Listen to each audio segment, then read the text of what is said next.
Hello, hello! Today I will be reviewing a ship that has been much requested, the Warspite, the British or Royal Navy ship that, well, one of the actually few good Royal Navy ships in this game. This was gifted to me by Monigea, so much thank you for that, much appreciated. First of all, the first thing that probably sticks in your mind is that this is a T6 battleship, but it only has 8 guns, which is quite different from the usual. The Fuso has 12, the New Mexico has 12, even the Arizona has 12, and then you got this odd guy out with his 8 guns.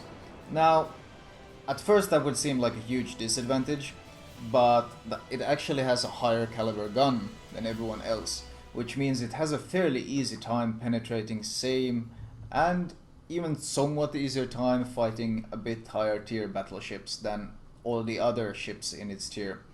So it makes up for the lack of guns with a significant advantage in penetration power. Oh god, is poor Pensacola is AFK? Or yes, well, he's not AFK, but he's not loaded into the battle yet. You can see I'm using the spotter plane. You cannot use a fighter plane on this ship, sadly, because the fighter plane is superior thanks to the utility it offers. It spots around hills, it spots DDs, it spots incoming torps and such, but sadly you have to use the spotter plane on this ship, which isn't necessarily a bad thing, because it does lack a bit of range. It only has 16.3 kilometer range, but honestly, that range is more than enough. If you want to sit further out than 16.3 kilometers in a T6 battleship, then you're probably doing it wrong anyway. So it's not a big issue. The range is really not the issue. One of the biggest weaknesses I would say this ship has is the fact that the turret traverse is abysmal. Like, it's incredibly bad. It's Yamato tiers bad. I think with the expert marksman, that is the perk that increases your turret traverse, you can get it down to, I think, 56 seconds for a 180 degree turn. It's nowhere as good as the other T6 battleships, so that's definitely going to require some getting used to. Luckily, it's not as slow as the American BBs. It's got a few knots advantage. I think New Mexico is something like 21 knots. This one does 23.5, so it's slightly faster. But still, if you found the American battleship gameplay tedious, then you probably won't have a good time with this one. But if you didn't mind the slow speed, then this one will be probably right up your alley, because the Warspite is definitively not a bad ship. The shell dispersion is pretty average, and the secondary is actually probably one of the best. Not only because it has a decent range of 5 kilometers, with AFT you can always get that to 6, which will make it quite impressive. And then there's of course the fact that your secondary shoot HE, which is by far the best type of ammo to shoot from a secondary, because it works on everything. It wrecks DDs, it sets cruisers on fire, it sets other battleships on fire. So secondary armament is actually quite good on this ship. Now, the problem is it doesn't really have too many of the secondaries, but once again, you can't have it all. You trade one thing for another. The turning circle on this ship is amazing. Like, it's absolutely amazing. The Fuso has a turning circle of 740 meters. I think that's correct. Yeah, Fuso has a turning circle of 740 meters. The New Mexico and Arizona has a turning circle of 640, so that's a 100 meter advantage. This one, the Warspite, has a turning circle of 550 meters, which is amazingly good. So definitely an advantage. The unique thing the ship obviously has going for it, which has probably been discussed quite a bit, but in case you've missed it, the Warspite is one... is it the only? I'm not certain if it's the only ship that can actually heal citadel damage with its self-heal. Usually you can only heal citadel. Usually you can only fully heal dot damage. That means fire and flooding damage in a battleship. But this Warspite has the unique thing going for it that it can heal up citadel damage, which means that you get a ton of utility out of your self-heal. So you have good armor, a good chunk of HP, and you have one of the strongest heals in the game thanks to this. So the Warspite is actually quite a tanky ship. So definitely a strength going in. It is it might be the tankiest T6 battleship, honestly, thanks to these things. Obviously, that relies on actually being able to use all your heals. If you die, if you charge in and die straight away, it doesn't matter how strong your heals are if you only get one heal off. But overall, a very strong ship. Oh god, okay, this turning circle actually came to bite me in the ass here. On pretty much any other battleship, I would have made it around that gap before like turning to get my turrets angled towards this Congo. But on this one, because of the tight turning circle, I actually bumped into the island. So doing some beach inspection here. So yeah, gonna take some getting used to this ship. I think I played about 15 games in this ship, and my win rate is about, I think, 80%, somewhere between 75 and 80%. So overall, I've been having a fairly good time in this ship, and I'll permanently destroyed one of his guns. I don't really like that mechanic, but still it shows the penetrative power of these guns, that you can just straight up wreck a T5 battleship's turret with them. So very, very strong. Oh god, I just looked at the score. We're at 250 to 600. Oh well. Anyway, the Warspite is a ship I would recommend, but if you hated the US battleships, then you're not gonna particularly enjoy this one. At the start, in fact, I didn't really like the Warspite because I felt like it was such a downgrade giving up on all those guns, going down from 12 guns to 8 guns compared to something like the New Mexico. It's pretty massive, especially when you're fighting cruisers, because there's no doubt that both the New Mexico and the Fuso do much better against cruisers, because they have such a spread of volleys to shoot out. And honestly, T6 cruisers aren't exactly armored to begin with, so you have an easy time penetrating them. Whereas on the Warspite, you only have 8 shells. You penetrate them just the same, but I feel like you even end up getting more overpens. And honestly, you struggle more against cruisers than you would in a New Mexico or in a Fuso. You don't have that same shotgun approach where you just spew out this huge load of shells and then you just delete someone. That doesn't really happen. Let's see if I can nail this Budione. Not exactly the best angle to shoot from. Yeah, not exactly the best angle to shoot from, and the damage was pitiful at best. We're still trailing by 350 to 660, so we'll see how this ends up going. Oh, it's finally giving me broadside. Now this is where a New Mexico, you can see the struggle with the turrets. The turrets cannot keep up even with a slow turn. You basically have to stabilize your ship entirely and stop any sort of turning maneuvers if you want to get a good, if you want to get your turrets off. But of course, thanks to the penetration, if you do end up aiming at the Citadel in ship, you will most definitely get a Citadel. So you can delete cruisers just as well as you can delete battleships in this thing. It's just that if RNG doesn't favor your volley, considering you only have 8 shells, you actually need quite a bit of RNG favor. If that doesn't happen, then you're going to struggle.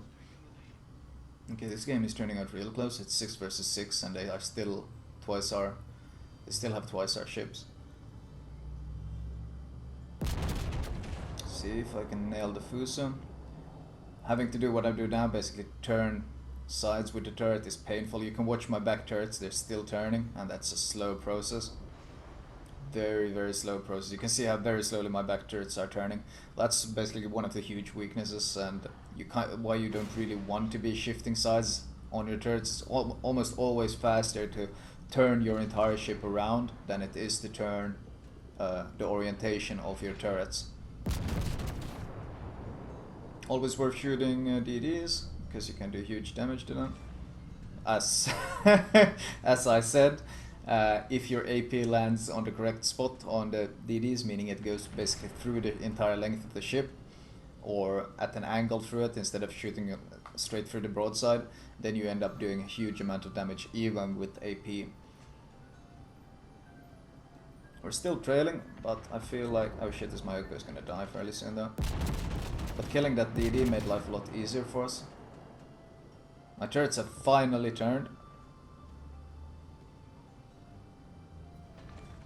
Yeah, Citadel, as you saw. at an angled Myoko, 1 tier higher cruiser. Well, he wasn't that well angled, honestly. He should have been more angled, of course, but still. Just goes to show that the guns certainly pack a punch. That cannot be argued.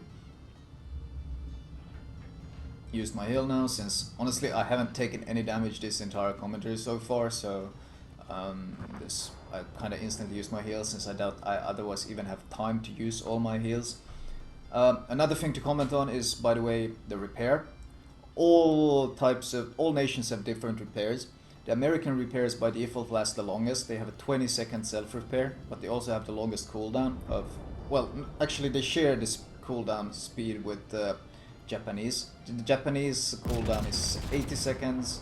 The American cooldown is also 80 seconds, but the American repair lasts 20 seconds, whereas the Japanese only lasts 10 seconds. So that's definitely an advantage for the Americans. But of course you have to keep in mind that the cooldown only starts ticking after the repair has fully gone through.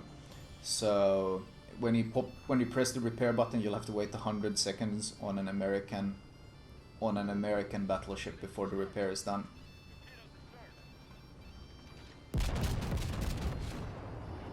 Oh, that could be good. Ooh, he citadeled me. I did not citadel him, but I still did a huge chunk of damage back. But once again, my repair will be able to heal back the damage I've taken. Oh, Omaha. He's pushing pretty aggressive. You see, I'm basically turning my entire ship around. I want to angle myself against the Fuso and avoid the Colorado and Pensacola that's down there. Here I gotta wait for my turrets. You see, you often overturn. See, did I aim too low? I don't know, I think I aimed too low.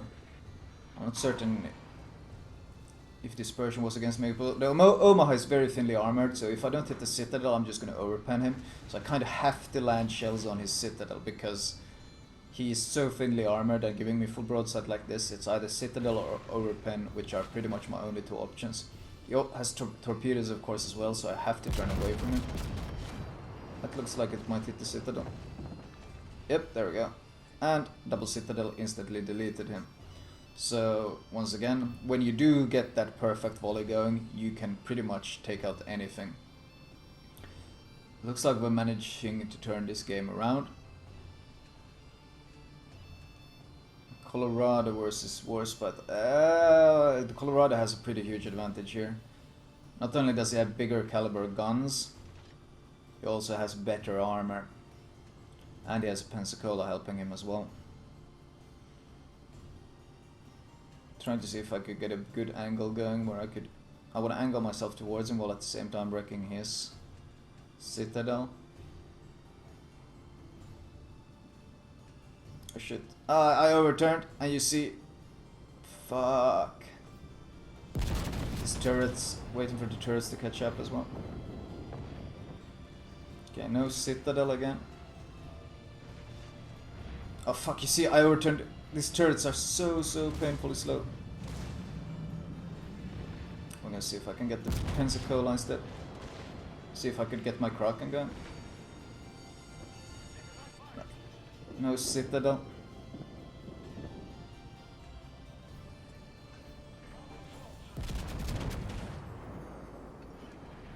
Oh, too far ahead. That's no Citadel. Damn it!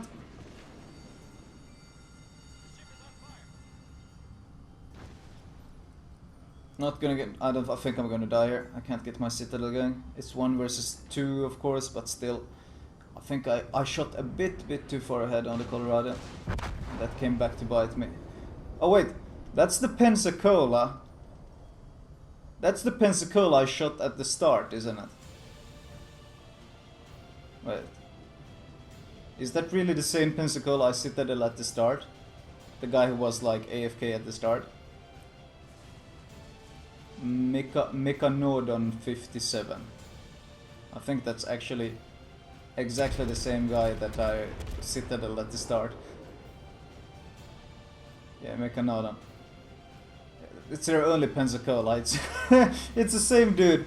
It's exactly the same dude that I Citadel at the start. That's karma came around and bit me in the ass. Anyway, the game ended. Damage 122k, not that special, but you can see 500k credits made and a nice chunk of base XP. So overall, the Warspite is definitely has carry potential and is definitely quite a fun battleship to play. That is, of course, if you enjoy the American style of battleships. If you hated it, then you're obviously not going to be enjoying this one. Anyway, I think it's, as usual, time to move over to the modules, upgrades, captain perks, that whole thing. As usual, I will start with the module upgrades. Nothing much to go over here, since obviously it's a premium ship, so no customization available.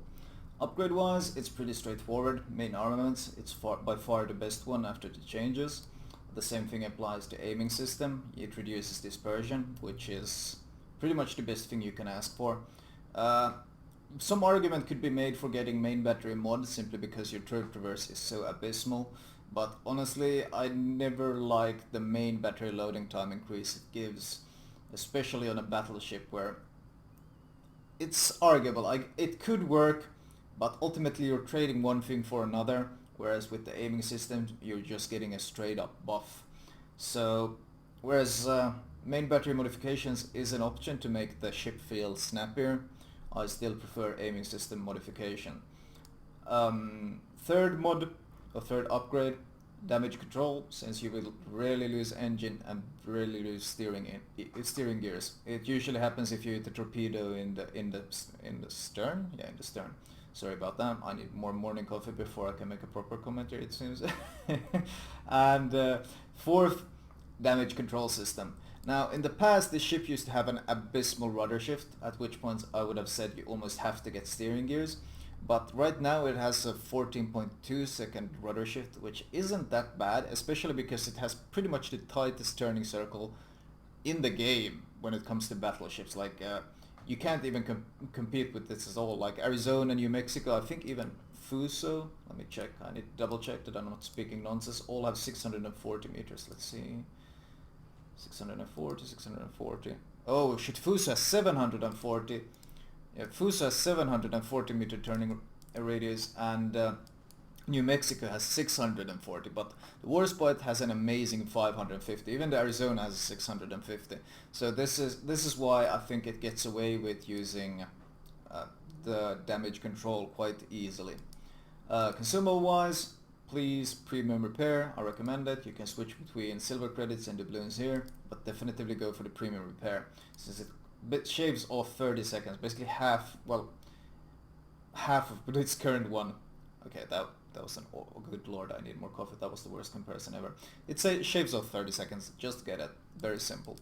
Captain perks wise, straightforward, you go for situation awareness first. This is such a valuable upgrade. It lets you pinpoint where DDs, cruisers and such are just based on when you're detected and when you're not. It's awesome for battleships. Basics of survivability is fantastic. Not only does it repair your turrets and such 15% faster, it gives you a flat out 15% reduction of fire and flooding damage. It's basically this upgrade right here, and it stacks with this upgrade. So you get this upgrade times 2, which is why usually you take so little fire damage in comparison to other ships in a battleship. No, not exterior. I wanted to go to captain perks. This UI. Anyway, and expert marksman, since it's the only T2 perk worth getting. There's some argument, vigilance or superintendent, but thanks to the incredible turning radius, I think you can get away with getting superintendent first. The fourth perk I'm saving up for right now is advanced firing training. You can see I don't have a level captain yet, since I've literally only played like 15 games in the ship. I think I have like an 80% win rate. But advanced firing training is definitely the must-have, simply because if you're ever doubting if you should get advanced firing training or manual AA, what you want to look at is the Aaa Defense. First you want to look at the guns that are affected by manual AA. This is 38. Doubling this is what, 76 DPS if I double this. Whereas the secondaries, these already do more damage than doubling these guns. So getting AFT to instead increase the range of these guns and the range of these guns is probably the best choice. Not to mention, the secondaries are actually quite good. They shoot HE, which is fantastic. So getting AFT to buff already fantastic secondaries as well as buffing your AA is the way to go. So AFT will be my 4th perk, or 4-point perk. Then I will probably get Vigilance afterwards. Anyway, that was my Warspite commentary, and if you like the way US battleships play, and if you in general like battleship play, I would say this is a battleship I have no issues recommending. It does take some getting used to, but if you're used to the American battleships, I don't think you'll dislike playing this one at all. It's a bit unique, but it's honestly quite a strong ship, and it's a premium that I have no issues recommending to the battleship enthusiast. Anyway, I hope you enjoyed my commentary.